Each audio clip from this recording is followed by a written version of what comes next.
there was an email that was sent out to the team asking them to nominate Glenn to dance in Dancing for Life, and I put it in a folder where Glenn couldn't see it because I was afraid if he saw it he'd be terrified. And then I felt so guilty I actually told him about it, even though I wasn't supposed to. It was supposed to be a secret. And I said, absolutely not, there's no way I'm going to do this. But I think they went ahead and did it anyway. Because one time at Salvo Beach, he attacked me in the water, and I thought we needed to get back at him. I voted every day for like a week. My father told me not to because he didn't want to do it. And then I got a call from Anne a couple weeks later and asking me if I wanted to do it. And my first answer was no.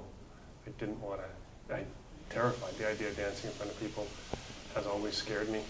But I told her I'd think about it and call her back. And I thought about it and realized that it was a great opportunity to try something new, and then it was an honor to be asked. And all the money being raised was going to 4 local charities. So I actually decided that it would be a great opportunity to do it, so I did.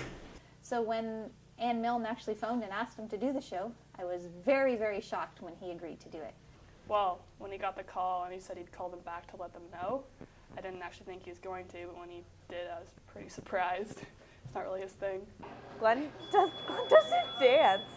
Well, apparently he does now, but I wouldn't have thought he would ever do that.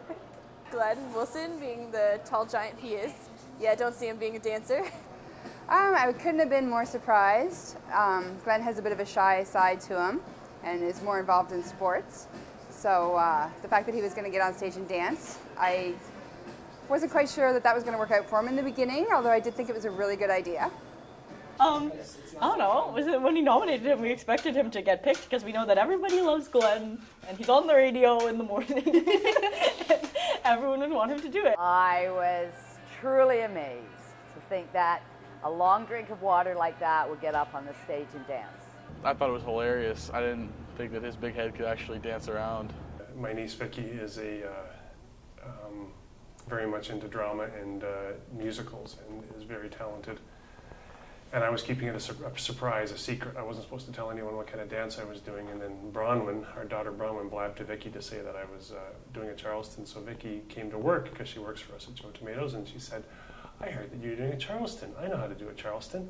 And she went ahead and did this step that I'd been working on for 2 months trying to perfect, and she did it in 2 seconds. Well, that's not true. I did have a little bit of practice because my friend Grace taught it to me at rehearsal, but I picked it up in about 5 minutes. Yeah, well, it took me a lot longer.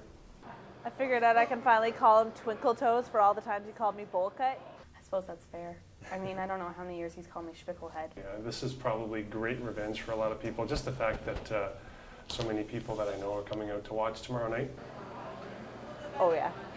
The longer he did it, the less stressed he was, but suddenly on Sunday night, I noticed, and since then he's been very stressed, and because it's this Friday, and I think he's getting quite nervous. Well, we started in December. We had some group lessons with the with the 8 of us, and we basically, I think we did 2 or 3 lessons to try and figure out what dances we were good at and which ones we weren't good at. So then it was between Glenn and Chris Hartley, actually. And then Anne was like, nope, you're dancing with Glenn. And then I met him, and he was like 7 million feet tall. But I think it makes for a really good dynamic when we dance. Katie's phenomenal.